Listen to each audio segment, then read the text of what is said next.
it's really a very unorthodox and unacademic thing to do, to start a discussion with a group of psychologists on the subject of metaphysics. But we have to do that. Because a lot of people say that their approach to life is scientific, as distinct from metaphysical, and that metaphysics is bosh, anyway.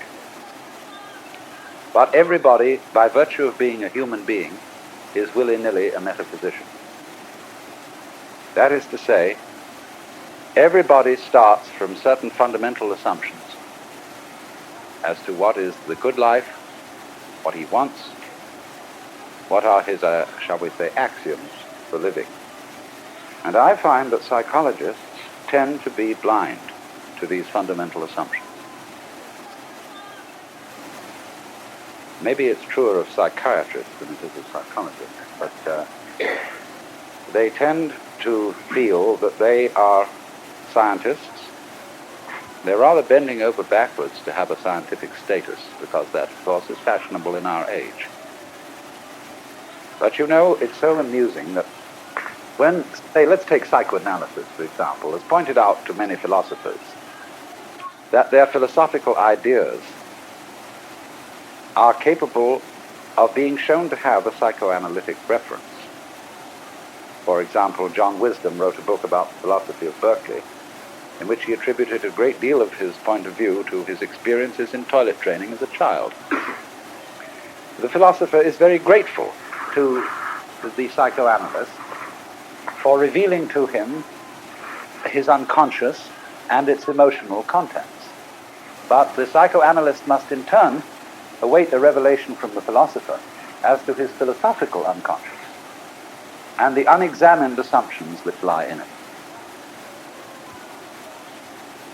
So, if I may start by insulting your intelligence with what is called the most elementary lesson, the thing that we should have learned before we learned 1, 2, 3 and ABC, but somehow was overlooked. Now, this lesson is quite simply this, that any experience that we have through our senses, whether of sound or of light or of touch, is a vibration. And a vibration has two aspects, one called on and the other called off. Vibration seems to be propagated in waves, and every wave system has crests and it has troughs. And so life is a system of now you see it, now you don't. And these two aspects always go together. For example, sound is not pure sound. It is a rapid alternation of sound and silence. And that's simply the way things are. Only you must remember that the crest and the trough of a wave are inseparable. Nobody ever saw crests without troughs or troughs without crests, just as you don't encounter in life people with fronts but no backs. Just as you don't encounter a coin that has the heads but no tails. And although the heads and the tails, the fronts and the backs, the positives and the negatives are different, they're at the same time one. And one has to get used fundamentally to the notion that different things can be inseparable. That what is explicitly two can at the same time be implicitly one. If you forget that, very funny things happen. If therefore we forget, you see, that black and white are inseparable, and that existence is constituted equivalently by being and non-being, then we get scared. And we have to play a game called, black might win. And once we get into the fear that black, the negative side, might win, we are compelled to play the game, but white must win. And from that start all our troubles. Because you see, the human awareness is a very odd mechanism. I don't think mechanism is quite the right word, but it'll do for the moment. That is to say, we have as a species specialized in a certain kind of awareness, which we call conscious attention. And by this we have the faculty of examining the details of life very closely. We can restrict our gaze, and it corresponds somewhat to the peripheral field, the central field of vision in the eyes. We have central vision, we have peripheral vision. Central vision is that which we use for reading, for all sorts of close work, and it's like using a spotlight, whereas peripheral vision is more like using a floodlight. Now, civilization and civilized human beings for maybe 5,000 years, maybe much longer, have learned to specialize in concentrated attention. Even if a person's attention span is short, he is, as it were, wavering his spotlight over many fields. The price which we pay for specialization in conscious attention is ignorance of everything outside its field. I would rather say ignorance than ignorance, because if you concentrate on a figure, you tend to ignore the background. You tend, therefore, to see the world in a disintegrated aspect. You take separate things and events seriously, imagining that these really do exist, when actually they have the same kind of existence as an individual's interpretation of a Rorschach plot. They're what you make out of it. In fact, our physical world is a system of inseparable differences. Everything exists with everything else. But we contrive not to notice that, because what we notice is what is noteworthy. And we notice it in terms of notation. Numbers, words, images. What is notable, noteworthy, notated, noticed, is what appears to us to be significant, and the rest is ignored as insignificant. And as a result of that, we select from the total input that goes to our senses only a very small fraction. And this causes us to believe that we are separate beings, isolated by the boundary of the epidermis from the rest of the world. You see, this is also the mechanism involved in not noticing that black and white go together. Not noticing that every inside has an outside, and that the inside, what's inside, goes on inside your skin, is inseparable from what goes on outside your skin. Do you see that, for example, in the science of ecology, one learns that a human being is not an organism in an environment, but is an organism-environment. That is to say, a unified field of behavior. If you describe carefully the behavior of any organism, you cannot do so without at the same time describing the behavior of the environment. And by that you know that you've got a new entity of study. You are describing the behavior of a unified field. But you must be very careful indeed not to fall into old Newtonian assumptions about the billiard ball nature of the universe. The organism is not the puppet of the environment, being pushed around by it. Nor, on the other hand, is the environment the puppet of the organism, being pushed around by the organism. The relationship between them is, to use John Dewey's word, transactional. A transaction being a situation like buying and selling, in which there is no buying unless somebody sells, and no selling unless somebody buys.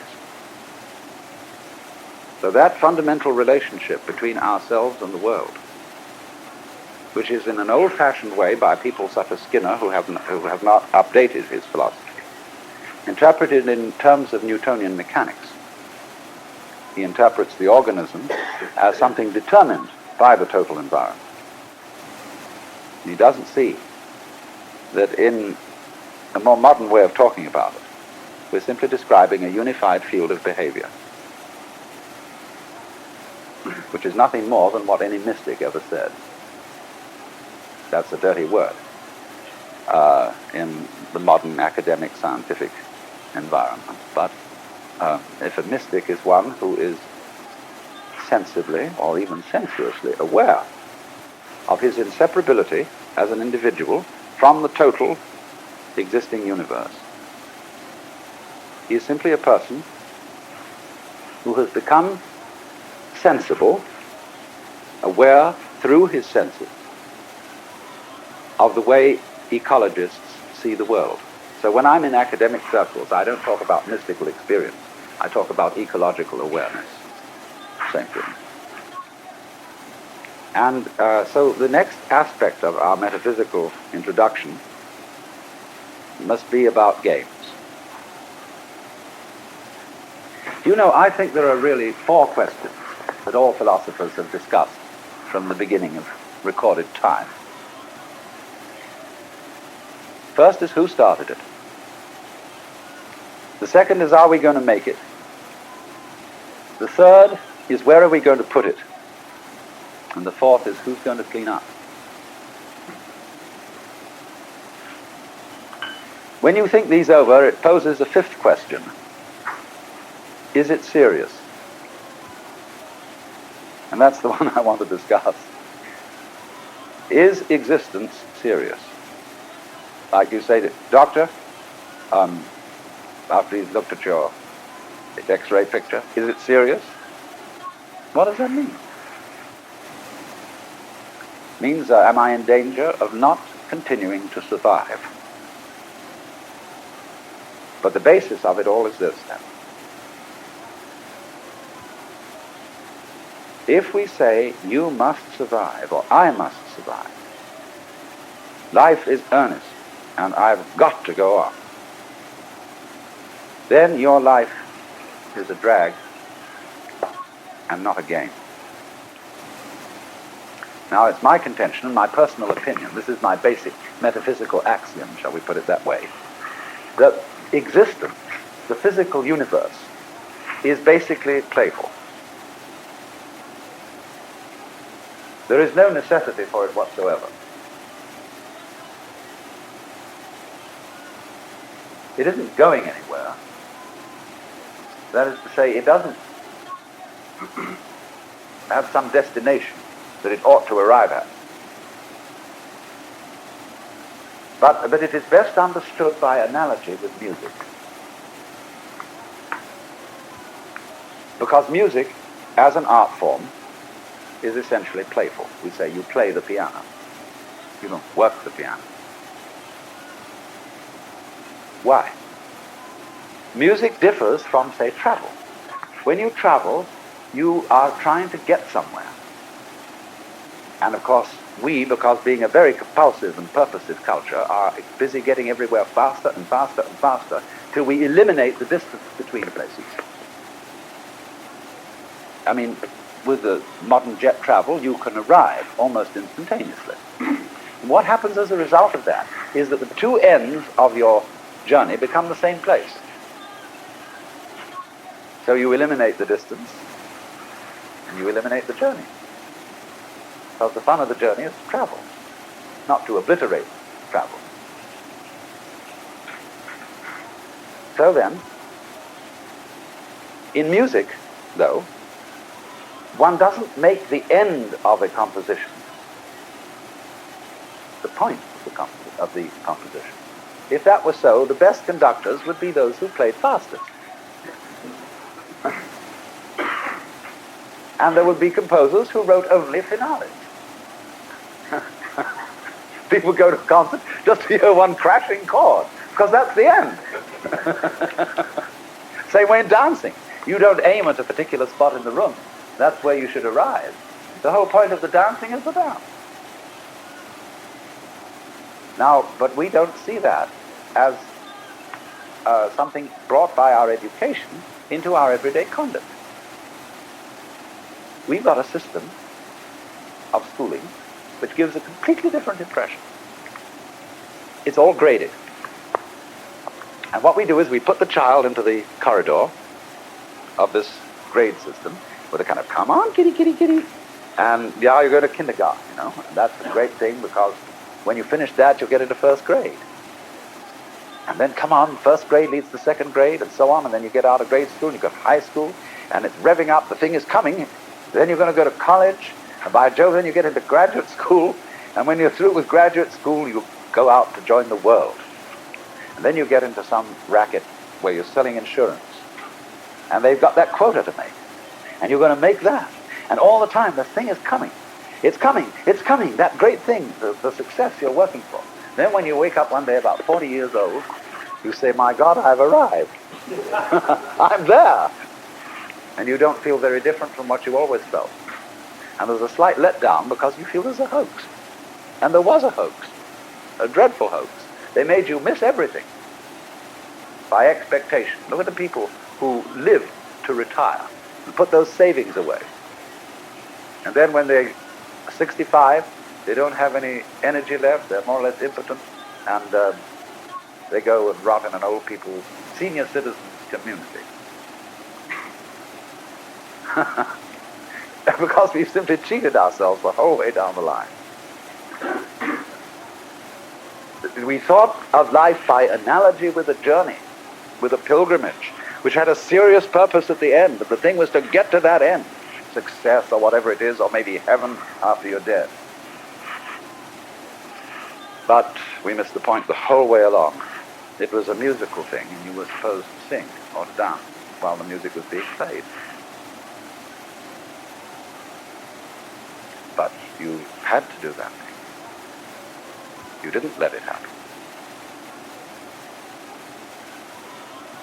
And so, in this way, the human being sometimes becomes an organism for self-frustration. Let's take Korzybski called man a time binder. That means that he's the animal peculiarly aware of the time sequence. And as a result of this, is able to do some very remarkable things. He can predict. He studies what's happened in the past, and he says the chances are so-and-so of that happening again. So he predicts. So it's very useful to be able to predict, because that has survival value. But at the same time, it creates anxiety. You pay for this increased survival ability involved in prediction by knowing that in the end you won't succeed. You're all going to fall apart by one way or another. It might happen tomorrow, it might happen 50 years from now. But it all comes apart in the end. And people get worried about that, they get anxious. So what they gained on the roundabout, they lost on the swings.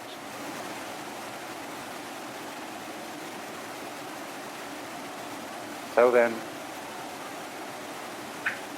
if you see, on the other hand, that existence, this is, as I've said, my basic metaphysical assumption, which I won't conceal from you, that existence is musical in nature.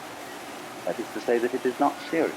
It is the play of all kinds of patterns. We can look upon different creatures as we look at different games, as we look at chess, checkers, backgammon, tennis. There's the tree game, the beetle game, the grass game. Or you can look at them as you look at different styles of music, mazurkas, waltzes, sonata, etc., etc., all down the line. There are all these different things doing their stuff. They're going to do, with a different rhythm. And we're doing that. If you were in a flying saucer from Mars or somewhere, and you came and looked, try and make out what was living on this world, from about 10,000 feet at night, or early morning, you would see these great ganglia with tentacles going out all over the place. And early in the morning, you see little blobs of luminous particles going into the middle of them. See? And then in the late afternoon or early evening, it would spit them all out again. And they say, well, this thing breathes. And it does it in a special rhythm. It goes in and out, in and out, in and out once every 24 hours. But then it rests a day and doesn't spit so much. It spits in a different way. That's a kind of irregularity, and then it starts spitting all over again the same way. So I say that's very interesting. That's the kind of thing we have. See? This is something that goes this way. Just like music goes... Did you ever see a lady go this way, go that way? That's what it does. And when people... when you think a bit what people really want to do with their time, what do they do when they're not being pushed around and somebody's telling them what to do? They like to go. They like to make rhythm. They listen to music, they dance, they sing, or they do something of a rhythmic nature, playing cards or bowling, raising their elbows. Everybody wants to spend their time swinging. That's the nature of this whole thing we're in. You see, it likes to swing. That's why it does it.